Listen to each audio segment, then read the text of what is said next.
Happy Friday, everybody, and welcome into Locked On College Football Kickoff Live. That is Alex Dono of Locked On Canes, Kenton Gibbs of Locked On ACC, and Locked On Wolfpack, Drake Toll of Locked On Big 12. Thank you for making Locked On College Football Kickoff Live your lunchtime listen every single Friday, wherever you get your Locked On College podcast. Guys, let's start with the biggest news in college football. Another wild week and a wild scandal. Kenton, look, you played the game in college. I want to pitch this one to you because what we've learned is that Michigan, they've got your signals. They know your play calls. This might be one of the wildest on-field scandals in college football history. How much of a competitive advantage is it when you know every other team's plays? You know, Deion Sanders said that it's you still got to physically stop it, and it's not like baseball where if you know the curve is coming, you can sit on it. Deion, I say this with all due respect. You are physically one of the most gifted human beings to ever step foot on this earth. This is one of those what if God was one of us, just to slop like one of us moments, because you can't relate to us regular football players who were good enough to make the D1 and maybe even the NFL, but not one of the all-time greats. It's an immense advantage. It's an immense advantage, but I do want to say this. Even though it's an immense advantage, I don't know why I keep struggling with ad instead of advantage, but anyway, it's an immense advantage. However, let the penalty be whatever the penalty is for this type of violation. I'm sick of seeing like people saying, "Oh, Harbaugh needs to be banned from the NCAA forever. Michigan needs to vacate every win they've had under Harbaugh." Da, da, da. Listen, the reality is very simple.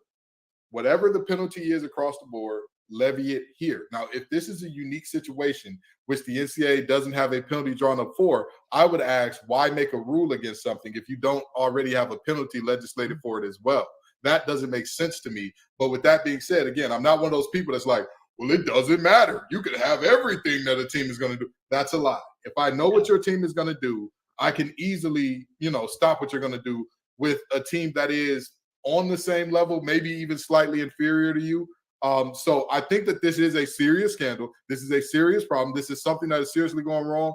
But we're not going to nail the man to the cross. We don't believe in capital punishment for college football crimes. So let's relax. Yeah, Dono, this is something that's been in place for 30 years. This rule, you get no in-person scouting, and obviously it's been broken. The one thing that I keep coming back to is the head coach of a program knows everything that goes on within it. How would one rogue staffer steal signs and bring that to a competitive advantage under the head coach's nose, especially when he's been doing it for the last 3 years and the team's been winning the last three? Like, help me piece this together that Jim Harbaugh was in the dark the entire time. Well, it's a no-win for Harbaugh, or at least it should be, because either you did know what was going on, which is bad, or if you didn't know what was going on, how do you not realize what your staff members are doing under your nose? So it's a lack of oversight, or he's part of it. And I understand, I guess, for Harbaugh, the lesser of two evils would be to say, I had no idea what was going on, so he's going to play that card. And, I've sought a wide range of opinions on this over the past week. I've talked to, a lot of people who are, strictly broadcasters who didn't play football at that level, who tend to say, well, this is happening everywhere and they're making an example out of Michigan. But I also talked to, and Kenton gave an excellent opinion on this, people who actually played the game at the college level, and they tend to take it a lot more seriously. And you know what? I'm going to default to player opinions over strictly broadcaster opinions on this. I've talked with a former Miami quarterback, Malik Rozier, about it, and he's pretty offended by the whole concept of this. And guys, listen, I'm sure that at a certain level, this does happen at other places, that Michigan aren't the first program to wake up in the morning and say, hey, we could be getting a competitive advantage by figuring out signals. But based on the details and the evidence that's been flowing out over the past week, I don't know if anybody's doing it the way Connor Stallions has done it. I mean, that is an obsessive dedication, even going back to during COVID when he couldn't get to games in person and he had to, strictly do it based on film. Then, of course, now he's buying tickets to all these Big Ten games left and right. I mean, I don't know if anybody's doing it like that. This is like a smooth criminal operation that Connor Stallions was running. And the one team that he missed out on last year, the TCU Horned Frogs, he just didn't. The one matchup that he overlooked. Can I say one thing? Well, Ken, I want you to go into this, but I've got a question for you very specific here. Okay, we talked about this a bit off the air. But you played college football. This seems, right, if an opposing team reads your snap count, and in baseball, an opposing team reads your signals, that's part of the game. Yeah. At what point is this on a coaching staff for not having a variety of signals? So, to me, the deal is this. Honestly and truly, I believe that this is all on the coaches to make their signals more complicated, 100% on the coaches. However, you violated a rule. It's not illegal. If Connor was on the sideline, let's say he had a Rain Man-esque ability. He could stand on the sideline, look at your signals and say, I can cut exactly through who the decoys are. This is the real signal. This is what this signal means. And he was telling them, hey, this is their signal. We would all be offended by it, but guess what? Find your own Rain Man. That's what your task would be at that point in time, right? Yeah. But the reality of this thing is you broke the rules. Yeah. You broke the rules. Again, I'm not saying that teams should, make it simple and say, hey, we're running 36 power, right? Like, we're not going back to those days. That's never happening. But teams need to make their signs more elaborate. And I know that sucks because we want to see football players play fast and play free and play loose. And, the old saying in football is if you're out there thinking, you're out there stinking. But the reality is this needs to be a situation where the teams have to take the onus on this because, yes, what Connor was doing is illegal. There are other ways to get other team signs. And in terms of calling him like a criminal mastermind or something like that, what criminal mastermind uses Venmo? Yeah. What criminal mastermind is buying all of these tickets on a call? Yeah.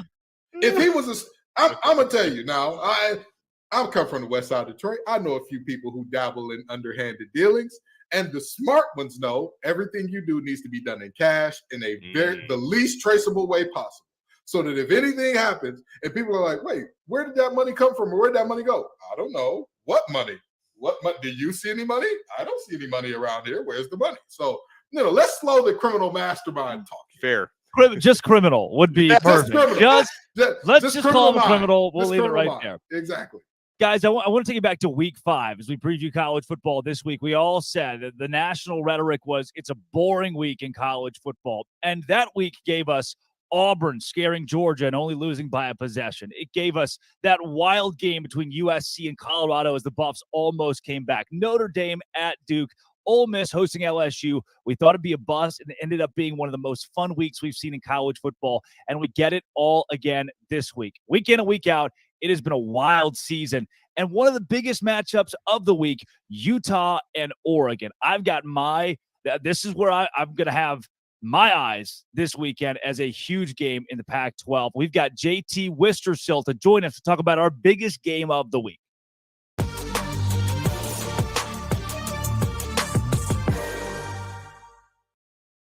JT Worcestershire sauce here on Locked On College Football Kickoff Live. JT, man, you're talking to Utah Utes team whose defense has been nails. And you talk about the game against USC and how good the Utes looked. Cam Rising or not, Utah is a force here in the Pac-12.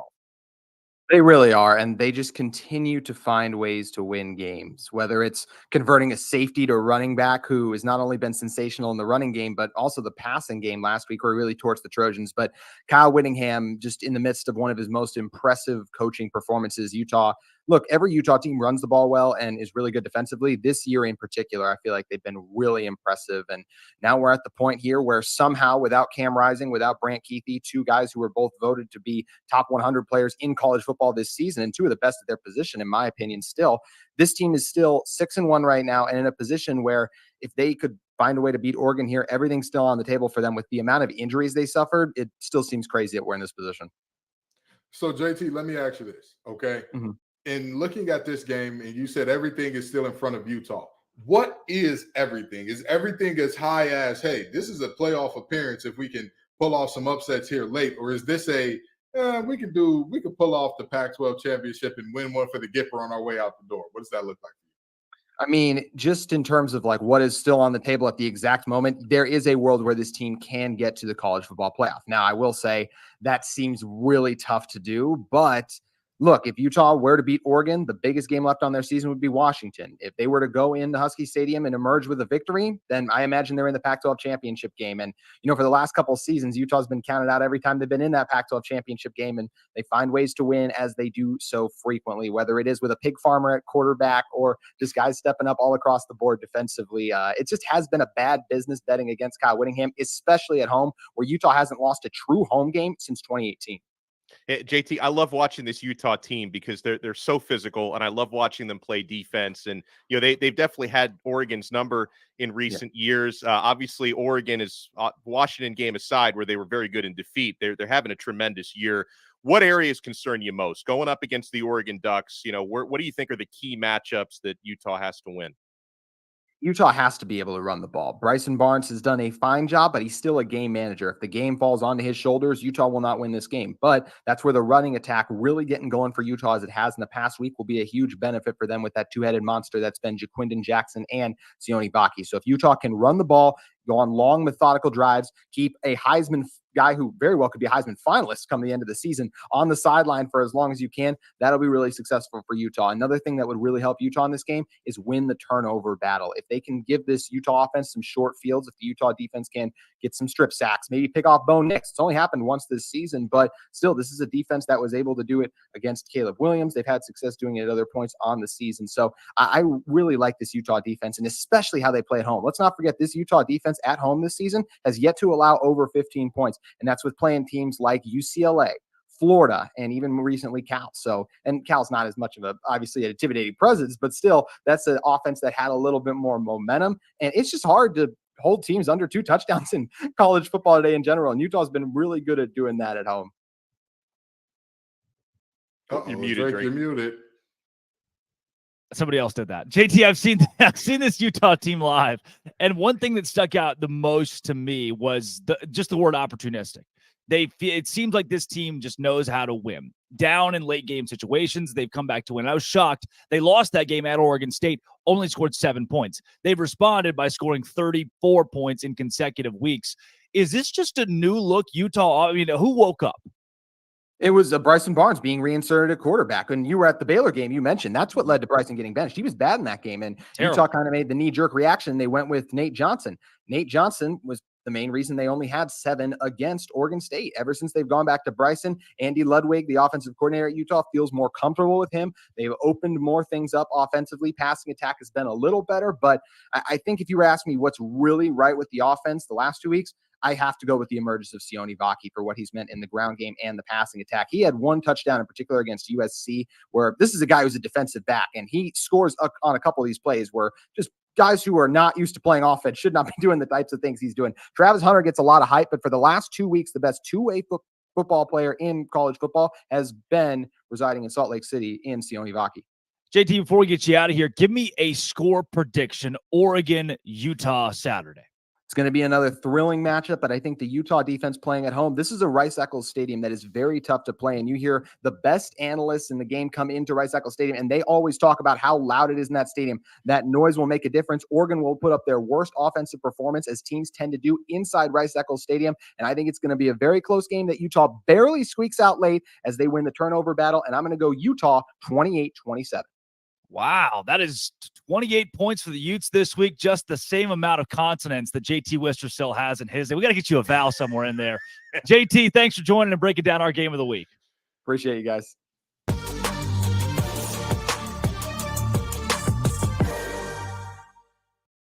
Coming up here real soon, it is my favorite segment. It's Sell Me Why. But first, we take it to Dono.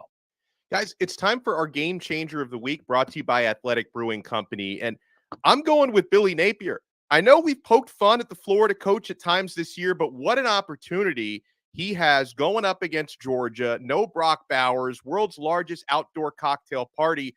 Telling you guys, the man we've called LinkedIn Billy, if he wins this game, he can delete that LinkedIn profile.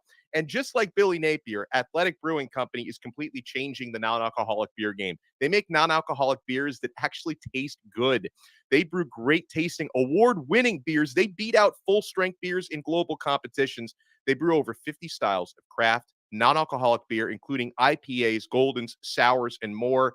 they're fit for all times. So you can drink them anytime, anywhere, and there's no hangovers ever, which is a big plus.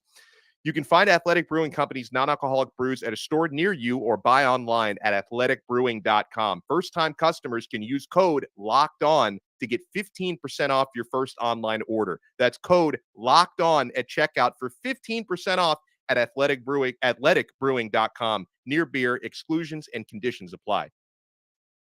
All right, fellas, let's jump into Sell Me Why in the second of our two top 25 matchups this weekend. The number 18 ranked Louisville Cardinals are 4.5-point favorites as they host the 20th ranked Duke Blue Devils. Here is Locked On Louisville to sell you why the Cardinals will cover. Hey, what's going on, everyone? I'm Dalton Pence, host of the Locked On Louisville podcast. The 18th ranked Louisville Cardinals enter the weekend 4.5-point favorites, according to FanDuel Sportsbook, against the 20th ranked Duke Blue Devils. I'm here to tell you why I believe the Cardinals will cover the spread. It's going to be a mainly defensive game. You're likely going to be sweating out the result up until the very end. Both teams take a lot of pride in their rushing attack and their defense. The main thing for me in this matchup is the availability of Duke star quarterback Riley Leonard, as he re-aggravated his ankle injury last week against Florida State. I feel like that, coupled with Louisville's ability to play well at home and looking to bounce back against a loss against Pittsburgh, I feel as if Louisville will cover the 4.5-point spread. Look for Jawar Jordan to have a solid game bouncing back from injury. Yeah, Kenton Gibbs, is this Riley Leonard or bust for Duke? Absolutely, 1,000%. You look at that game against Florida State, they lose it 38-20, right? Do you know what the score was when Riley Leonard got hurt? 20-17, Duke led.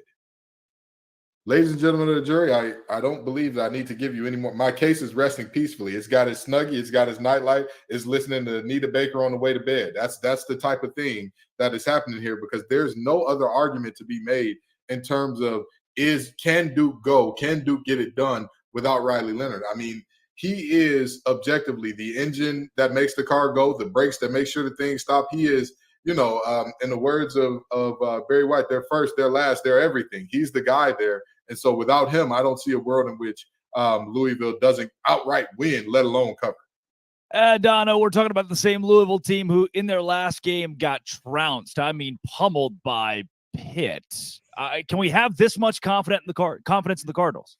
I've got enough to say that they're going to cover, unless by some miracle Riley Leonard plays, because, again, Duke, there's a huge drop-off from Leonard to Beelan. I mean, in the game that Beelan won, he threw 4 passes in that game. You're not going to beat Louisville only throwing 4 passes. It's just not going to happen. And, again, that's a tremendous player. And, obviously, Duke has been on the uptrend the last couple of years, but they are still very, very dependent on their starting quarterback. And so, listen, I try not to judge a team now that, teams have played 7-8 games. You get a pretty good idea of who teams are. I try not to judge a team strictly based on their best or worst performance. I think Louisville can bounce back, and they're going to win and cover. How about the world's largest outdoor cocktail party? That is tomorrow. The Georgia Bulldogs are 14.5-point favorites over the Florida Gators, who've been fairly streaky this season. Gators open its 3-touchdown favorite. Georgia opens 3-touchdown favorites over the Gators. Here's Brandon Olson of Locked On Gators to sell you why Florida will cover 14.5.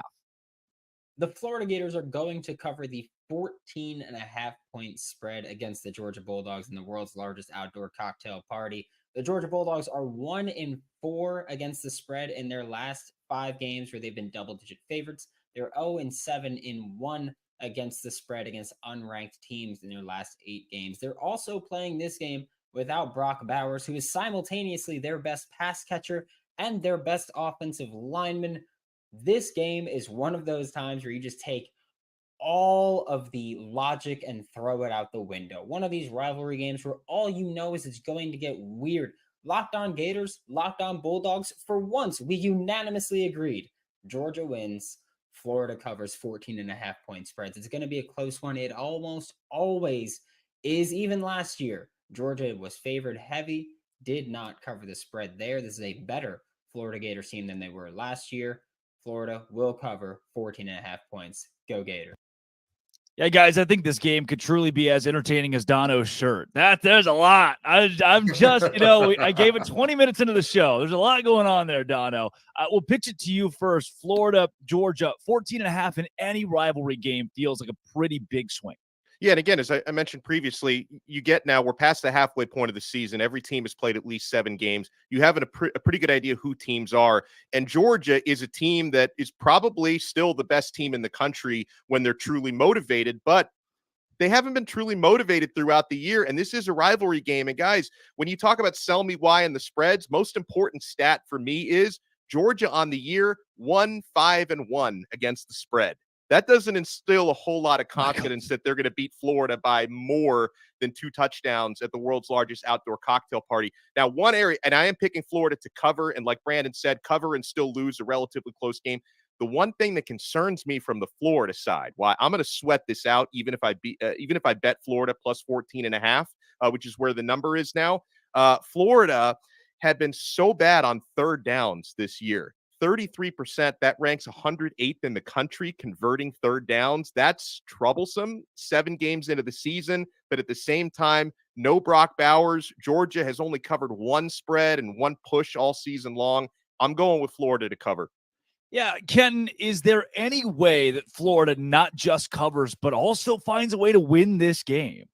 Yeah, there's very much so a way. I don't think that this is not the Georgia teams that we've seen in the past. With all this is not all right. This is not a Georgia team with Davis and Nolan and Smith and all those guys and Walker and all those guys. This is not that team. This is a very good Georgia team. Yeah. This is a Georgia program that now they don't rebuild, they reload. Love that for them.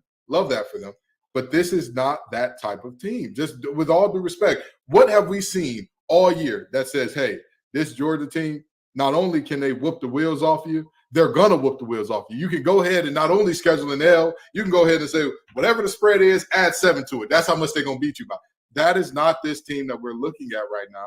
So, yeah, Florida can definitely do it. Graham Mertz is going to have to put on a special performance. That running game is going to have to show up. The defense is going to need some timely stops. But there's a positive. I wouldn't be shocked if we are coming back here next Friday saying, oh, Florida is somebody's boom team and Brendan doesn't need to mute anybody. Now here's the question I'll ask both of you guys, though. Is this one of those things where in Florida's case, you're going up against the top team in the country. If you lose this game by 3 points, by 6 points, is there a moral victory to be had here? Because overall, I'm not much of a moral victory guy, but when it comes against the number 1 team in the country, 2-time national defending champions, can Florida come away from this winners even if they don't win the game outright? I'm going to go no on that one. I'm going to go no because there are certain scenarios, first-year head coach, you play a great team club. I mean, I watched, I know this is personal. It's not going to make a lot of sense to many folks. 2017 Baylor goes 1-11, builds the foundation for a team that goes to a Sugar Bowl 2 years later because they lost a lot of close games. That's a great learning lesson for a young team. This is a Florida team with a coach who's been there long enough to be on the hot seat now that needs to start winning big games to stay in the SEC. The SEC is not 8-4 every season. Florida is not 9-3 every season. You saw the same reason Mark Richt got fired at Georgia. Obviously worked out well for them. Look at Bo Pelini at Nebraska, was the complete opposite. So where does Florida go from here? You've got to win a game like this. If you only lose by 3, there's no, well, man, those Gators played great this week. Not how the fan bases work in the SEC. Absolutely. When I talk all the time about there are certain teams where 8-4 perennially is not enough, and there are certain teams where 8-4 forever gets you a statue built. Florida is the former, not the latter. This is the reality where not only is this a Georgia team that has looked human all year, this is your rival. You can't, losing close to your rival is not ever going to be a moment where it's like, oh, they're really good this year, so it's okay. Yeah. It's like, no, these people at the Florida-Georgia line, they're going to be making fun of me all year because you went in there and you got close. You almost – close only counts with horseshoes and grenades. And last time I checked, neither one of those are on the football field. I would hope not, right? Although Connor Stallions would probably find a way to work them into a game plan. He did go to Navy. He did go to the Naval Academy. I'm just saying. He went to a service academy. I'm just saying. Guys, they're look, it's on the script, so I have to read it. There's a freeze warning in Auburn, Alabama. Get it, guys? A freeze warning? The weather's 82 degrees there Saturday. God bless. The Auburn Tigers are 6.5-point favorites over Mississippi State Bulldogs team that didn't allow 6 points last week. Here is Zach Blackerby of Locked On Auburn to sell you why the Tigers will cover. You ever look at your reflection in the mirror and say, man, if we were to really just go at it, it would be ugly. That's kind of what's going to happen on Saturday at Jordan-Hare Stadium. I'm Zach Blackerby, host of Locked On Auburn. And the Auburn Tigers and the Mississippi State Cowbells, very similar teams when you look at them. Questions at quarterback. Mississippi State's riding with their backup quarterback. Auburn has multiple starting quarterbacks. Both teams need to run the football in order to generate any sort of offense. And I think both defenses are actually solid. I think they're fine by SEC standards. I think what it comes down to is Auburn's roster is better than Mississippi State's roster. And the talent that is on Mississippi State's roster isn't playing. Starting quarterback, not expected to play. Starting running back, left the game early in their win against Arkansas last week, and it's been really quiet out of Starkville regarding his return. I think those two guys missing time is why Auburn will cover that 6.5-point spread. And also, Auburn needs this win to go bowling this season, much like Drake Toll really needs a haircut. Back to you.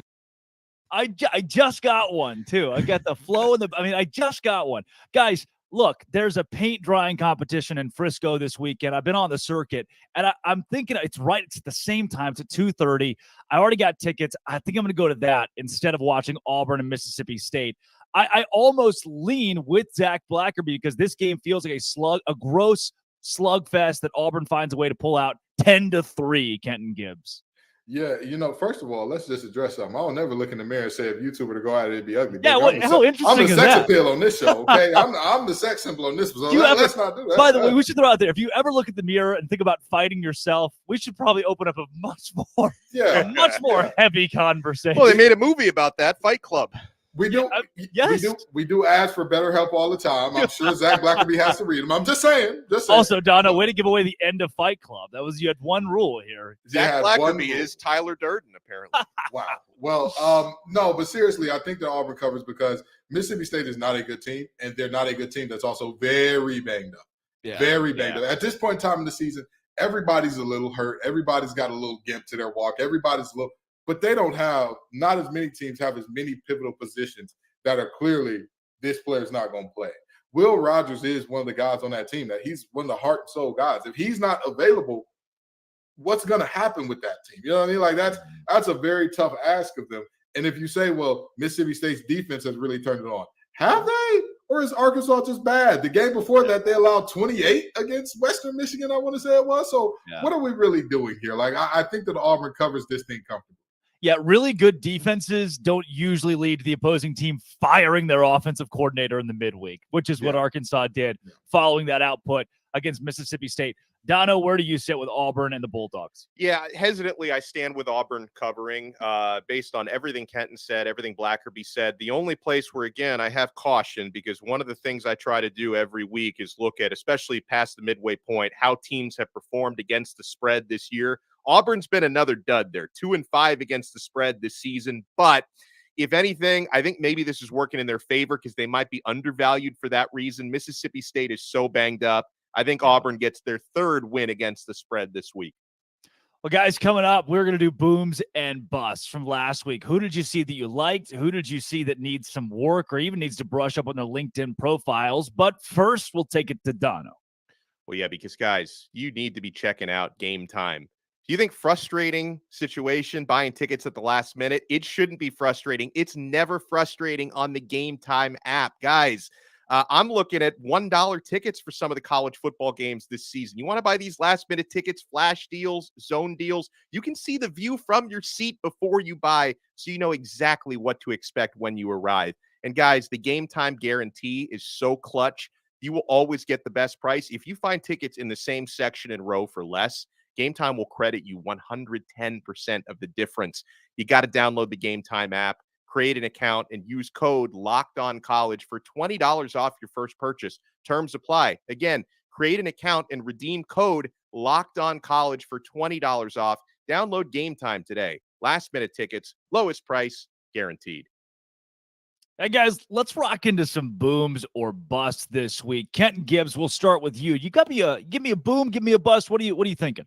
Well, I mean, there are so many teams that I look at here and I say, oh, man, this team could be so special. It is rare that booms and busts give me joy. It's very rare. But this one, I take pride in. This one makes my heart smile to give. The North Carolina Tar Heels. Come on down. Oh, you can't do that. Oh. McCullough Brown, come on down. Drake May, Tez Walker, come on down. I've heard, apparently, the governor and the AG are calling to see if they get the results of the game overturned because they are willing to put in calls for UNC. But it appears that Tony has done it again. Tony Muskett, Tony Elliott, they've gotten this thing done. And I'll tell you what, to me, the very interesting thing about this is the fact that Mac Brown, in the way that Mac Brown does, in his way, in his special Mac Brown way, says, well, I think the biggest place we could place blame for this loss, or one of the places we could place blame for this loss, is that students didn't come to the game on fall break. My brother in Christ, are you serious? Yeah. Are you for real right now? Are you as much as you're getting paid to do your job, that is where you go with this? That is where you go with it. I'll tell you what. At the end of the day, Duke had a similar situation. Their students didn't show up during fall break. NC State fans took over their student section. Yep. And yet they still run the game by 3 tutties. Yep. I'm sorry to tell you, the fans aren't on the field with you, my brother in Christ. You've got to get the job done. And for my boom, a team that they may see a very, very large. Dude, well, we're supposed to split these up. You're on a heater right now. I'm sorry. You're giving me your booms and your busts. I'm sorry. Hijacking the segment, Ken. What are we doing here? I'm sorry. I just got so excited. I love talking. It's too late. Give me your boom. Well, my boom. That, like I said, they got a bus coming from the NCAA coming soon, but a boom versus their rivals. 49-0. Stop. Yeah. They knew the other team's plays. My Lord. My Lord. Michigan State been doing. Michigan State, did you pinch them? Did you get on the field? Did you were they running plays versus air? Because oh my Lord. And remember when we talked about this last week in the 70Y, we said Michigan is not going to call off the dogs. Harbaugh for sure proved us wrong because he actually did call off the dogs and still beat them by 49. Yeah. Oh my God. Oh, I'll tell you what. It is tough to see a team lose that badly to their rival. And then you say, well, the coach has to get fired. LOL, JK, their coach is already fired. Right. So how many can you fire in 1 year? It's just some nasty work going on. But Michigan, absolute domination, not even close. Those are my booms and busts. I'm going to shut up for the rest of the segment because my heart is fit. It's fit. And by the way, I believe, I know at least me, you guys might have as well. I had Michigan covering last week because I just knew like that one was one of the easier calls last week. They were going to have no problem with that. Yeah. Dono, when it comes to you, booms and busts, I know you're a big boom guy. You hate the pessimistic side of college football. What do you got for us this week? Well, I do have some busts actually. I mean, Kenton already took one of mine, which is fine because it needed to be said, and he probably said it better than I could on UNC. But another bust was USC. I mean, that defense. And listen, I know, and I mentioned I love watching Utah play, but their offense is not as good as they looked last week. Like USC is a slump buster. You go up against your defense. That is a get right game for any offense in the country. They lose to Utah 34-32 last week, 2 straight losses now for the Trojans. And it's gotten, so bad there on one side of the football that you've got Emmanuel Acho out there saying that Caleb Williams should just sit the rest of the season, which to me, it's ridiculous on so many levels, including the fact that, listen, 10 years ago, even a few years ago, you're not making NIL money. He's being compensated very well to suit up and play the cut. Stop it. He's not quitting on his team the rest of the year. But that's how bad it's been. So bad for USC. That's how much of a bust they've been these last couple of games. You got people saying their quarterback should shut it down and get ready for the NFL. Now, my boom.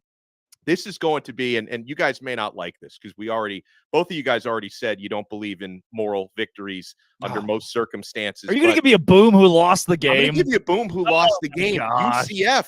Because UCF is not a good football team. But UCF was the better team on the field in Norman, Oklahoma for most of that game. I was really impressed with what ended up being a 39-29 loss for UCF. So this may be show history. I may never be allowed to do this again, but I'm giving my boom to a team who lost their game. Yeah, we see you with the Italy shirt, and we're throwing soggy tomatoes at you to kind of drench you there. Because now, and that was, I will say something. I mean, Dylan Gabriel is very relieved that his team ended up winning that game because he's a former UCF quarterback. So that was one he could not afford to lose under any circumstances. The Italian ad read guy has given us a boom this week who lost the game. Alex Dono, one of a kind. I'm not going to let a couple of these teams skate out of here without being, and they're not going to be my bus, but I do got to bring them up. Iowa this week. What? I mean, you can't let it come down to Brian Ferentz, Kirk Ferentz. Hey, if your last name's Ferentz, who knows if you'll still be at Iowa City next season. 12-10, they lost to Minnesota and hit the under in one of the lowest over-unders in college football Power 5 history. South Carolina, who we were so excited about. Spencer Rattler preseason fell to 2-5 with a 34-12 non-competitive loss to Missouri. You're a bust this week. How about Tennessee, who's got Alabama right where they want them, and you fall apart in the second half? You guys already mentioned UNC as a top 10 team. You can't do it. You can't do it. And then before I get to my official bust, the referees in the Texas and Houston game. The kid's a yard past the first down marker. You mark him short. Dana Holgerson, no challenge. In the end, Texas wins, and the game is effectively taken out of Houston's hands there at the very end. My bust of the week, though, I'm getting ready. I'm juiced up. I can tell you, I'm in my Snuggie on Saturday. I'm watching College Game Day, and I'm excited for Ohio State, Penn State. And when I tell you, Ohio State gave Penn State's offense so many opportunities to just show up on the field.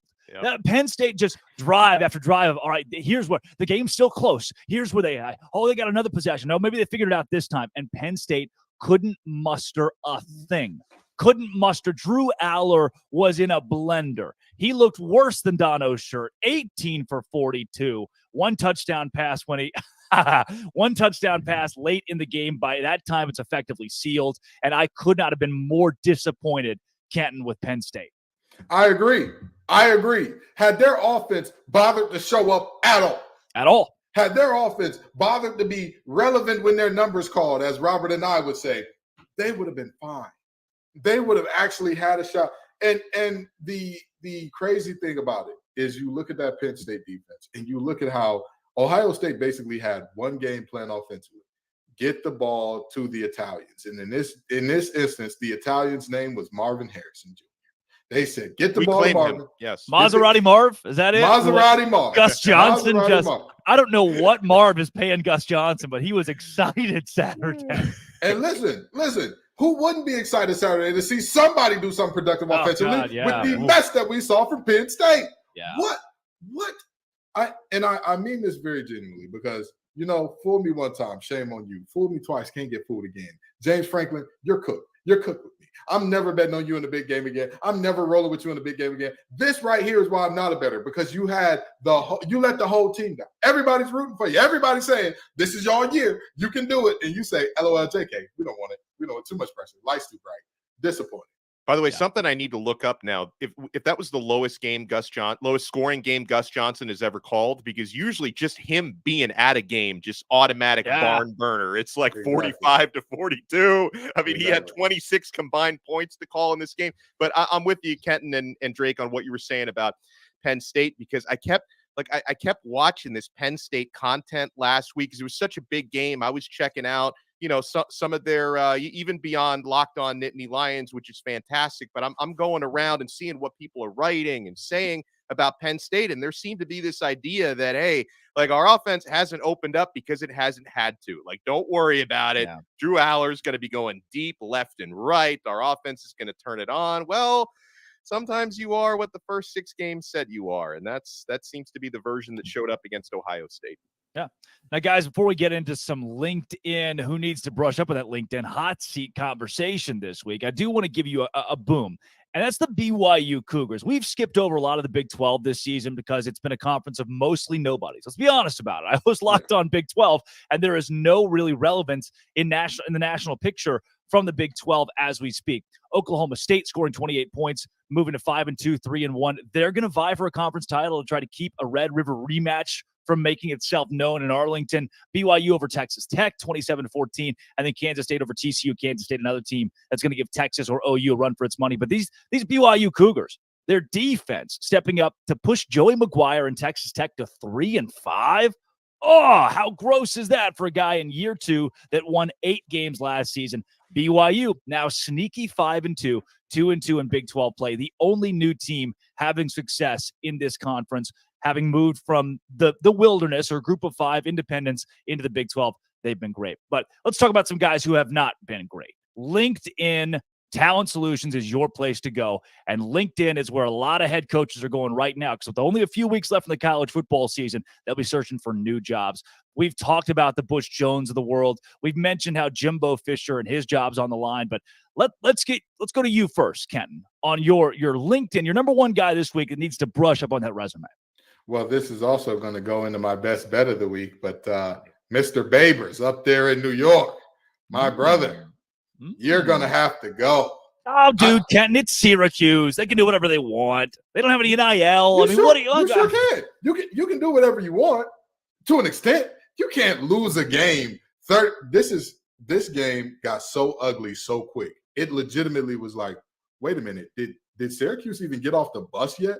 Before Virginia Tech is leading by darn near 30 points. Yeah. This is a game in which Virginia Tech didn't even need Kyron Drones to be special or good. He just kind of had to show up, hand the ball off a couple times. They'll be all right. This game was so non-competitive. I don't care what university you're at. If you want your athletics department to be taken seriously and you are a Power 5 school, you have to be more competitive than this in a conference football game against the team that coming into the season was predicted as the second worst in the conference that started off the season in one of the worst ways in the conference. And now all of a sudden, Dono and I talked about this off air in terms of how big the advantage is when you're talking Lane Stadium at night during the middle of the week. Yes, but that was so embarrassing. Dino, don't worry about it. Pack your bags. Update that LinkedIn. I got you. We can have you on Locked On College Football. Dino's my guy, but they're not Syracuse's guy for much longer. Yeah, Locked On Syracuse, Dino. That'd be awesome. How about Alex Dono? What do you got this week? I got to bring up the name that I feel like it was brought up so much weeks ago that people just got kind of tired of bringing up, and that's Tom Allen at Indiana. I think the only thing that, might potentially save his job is the buyout is ridiculously high. But I mean, that team is dreadful. And, listen, Penn State, they're going to have their get right game tomorrow at noon when they face Indiana. No. All of a sudden, that offense that I just criticized is probably going to go off and score big points tomorrow. So that has to be said. That seat is very, very hot. Now, this is a seat that I wonder if it's warming up, guys. And, I just watched firsthand in person what happened last weekend with Dabo Swinney and Clemson. Now, as a Miami guy, obviously, I try to look at the positive. Miami played very, very well with a freshman, first-time starting quarterback who was able to win that game. A lot of positive storylines, but when it comes to Clemson, that game was a disaster. You've got your starting quarterback going rogue on the final play where he was supposed to hand it off. He tries to play hero ball, but then Dabo throws him under the bus after that, which I thought was a little low class on Dabo's side. And this is not in itself is not fireable, but Dabo made a very insensitive joke about suicide after the game, which is just a really bad look. Like that in itself won't get you fired, but a lot of things have been working against Dabo Swinney this year and in this era with the way he hasn't embraced NIL and hasn't embraced the transfer portal. I'm not saying the seat is hot, but the seat's getting warm. Kenton, back to you. Perspective as a former player, because I do want to go with what Dono just mentioned on Dabo Swinney throwing a player under the bus. Reporter says it's an RPO, and Dabo says, nope, his quarterback had one job, don't know what he was doing. Kid went rogue. I know a lot of head coaches that would just take the fall and say, you know what, it was an RPO. He made a decision he thought was correct, and we as a coaching staff didn't put him in the best. And even if it's not true as a coach, it's just what you say to protect a 20-year-old kid.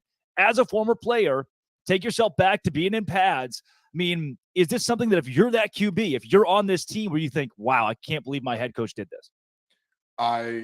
People keep asking me, Kenton, what's the fix for Clemson? What's the fix? How do they get better? What's the fix? There is no structural fix. They need a structural fix. There is no small fix right now. Mm-hmm. Any small fix that you propose, that's slapping Flex Seal on a dam that's cracking. Yeah. It just doesn't make sense, right? RIP Billy Mays, but that will not get the job done. That is not how that's going to work out. So, in terms of what I have done, what Dabo did, probably. Is Billy Mays dead? He is. Yeah. Yeah. Yeah. Yeah. Guys, yeah. what? Yeah. I don't think he was Flex Seal. I don't think Billy Mays was Flex Seal. He's OxyClean. OxyClean.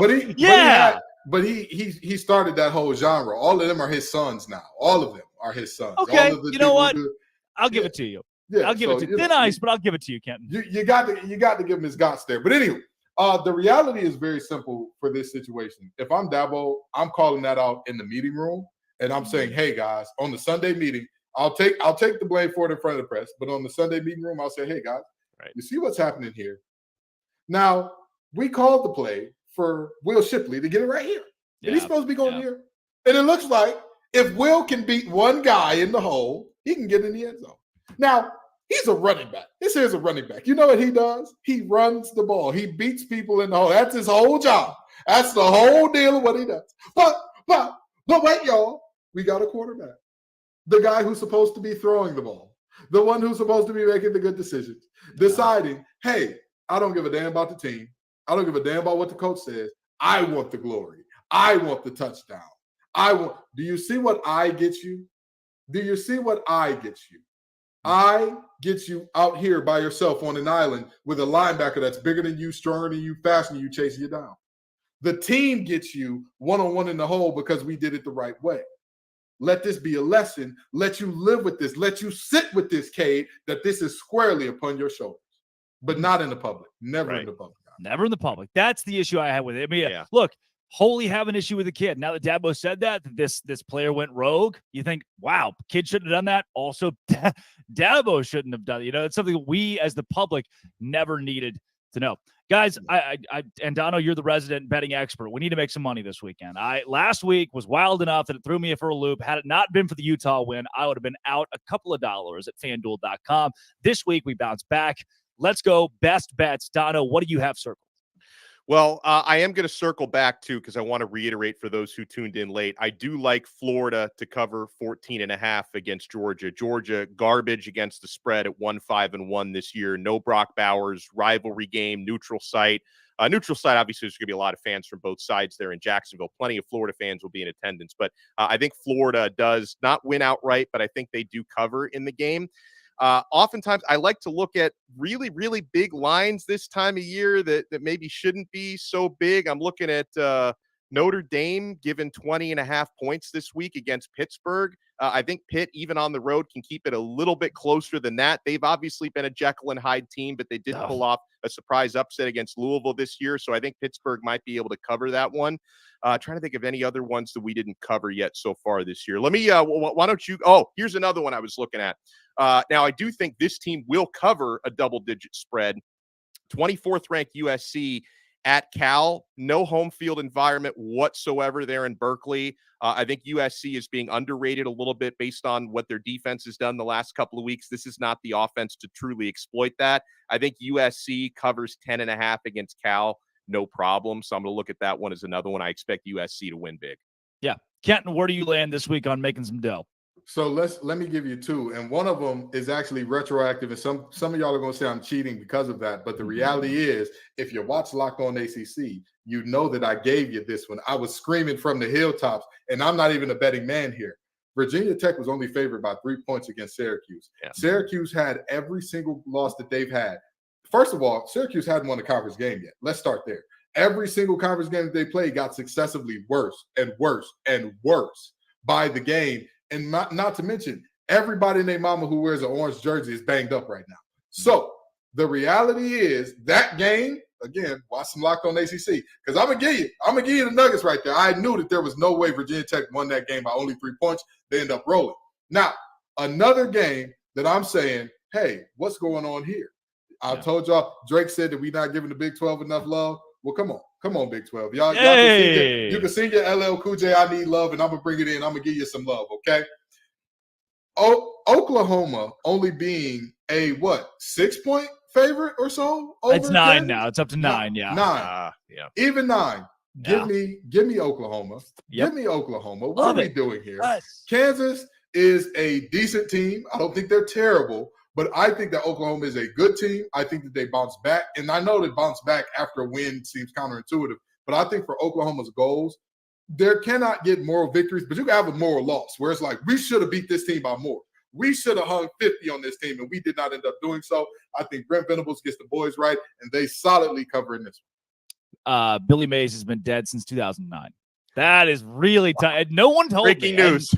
14 years later, no one told me. But also, he didn't do the Flex Seal commercials, Kenton. So take that. I mean, I've already spoiled a movie from 1999, and now we've covered breaking news on a death from 2000. Gosh, don't worry, Drake told you got to tell us what 2029 is going to bring us. Yeah, wait till I tell you guys about. Wait till I tell you guys about Michael Jackson. You're really gonna hate this news later on in the show. My best bets in college football this week. I'm going to stick in the Big 12 as well because it's what I know best with Locked On Big 12. And there are a couple of them. Kansas, Oklahoma was one of my best bets on Thursday on the show. How about UCF, who is 0-4 in Big 12 play, has lost 4 consecutive games playing West Virginia. Sure, West Virginia in a slump, but you're telling me UCF's going to win this game by a touchdown? This team that's never won a Big 12 game is going to win by a touchdown against Garrett Green and C.J. Donaldson. Give me West Virginia +7 this week. I also really like BYU +20 points. I might buy a half point, buy a point on that as well against Texas on the road. Now, I get it. Texas is the far superior team, but a backup freshman quarterback playing for the first time, I will always take a 3-touchdown spread, especially against a 5-2 team with a 28-year-old quarterback in BYU. I think the Cougars cover 3 touchdowns. Now, when we come back, we'll give you some game time decisions. We will pick winners and losers from the biggest games of this week. But first, we'll take it to Dono. We got to talk about Prize Picks, guys. Prize Picks is the largest independently owned daily fantasy sports platform in North America. Easiest and most exciting way to play DFS. Guys, I've been playing Prize Picks since 2020. I'm so happy they're aboard the Locked On family this year. It's just you against the numbers. Instead of battling against thousands of other players, including pros and sharks, all you do against the numbers, you pick more or less than on 2 to 6 players' stat projections, and then you watch the winnings roll in. Guys, you can win up to 25 times your money. With a few clicks in less than 60 seconds, you can turn $10 into $250. Prize Picks also, they offer quick withdrawals, easy gameplay, and an enormous selection of players and stat types. That's what makes Prize Picks the #1 daily fantasy sports app. And the Prize Picks reboot policy is so clutch. Your entries stay in play even if one of your players gets injured. For all NFL games and college football top 25 matchups, if you have a player who exits the game in the first half and doesn't return in the second, that player is rebooted. Prize Picks is the only DFS platform with injury insurance. Go to prizepicks.com/lockedoncollege and use code Locked On College for a first deposit match up to $100. Prize Picks truly is daily fantasy sports made easy. All right, fellas, game time decisions this week. Georgia, Florida, the outdoor. It's way too long of a name. Can we just call it the cocktail party? The largest outdoor cocktail party ever existed in college football. Who do you got, Kenton Gibbs? I think Georgia wins a close one. I think that Georgia I think Georgia is the better team by a lot. I think that they kind of walk in and hit the I don't really feel like it button the same way they have multiple times this year, but they have enough to overcome that in the end. Dono. Georgia's run defense and their third down defense will be the keys in this game. Florida has been awful on third down all year. I think they're going to move it pretty well at times on early downs, struggle on third downs. I've got Georgia winning this game by 7 points. I think it's going to be close, but the Bulldogs pull it out. Good chance we look up at halftime and it's 17-14, 2017 Florida up. I wouldn't be shocked if it's Florida first half, but Georgia pulls the game out. That'd got to be the script the Bulldogs have worked with this season.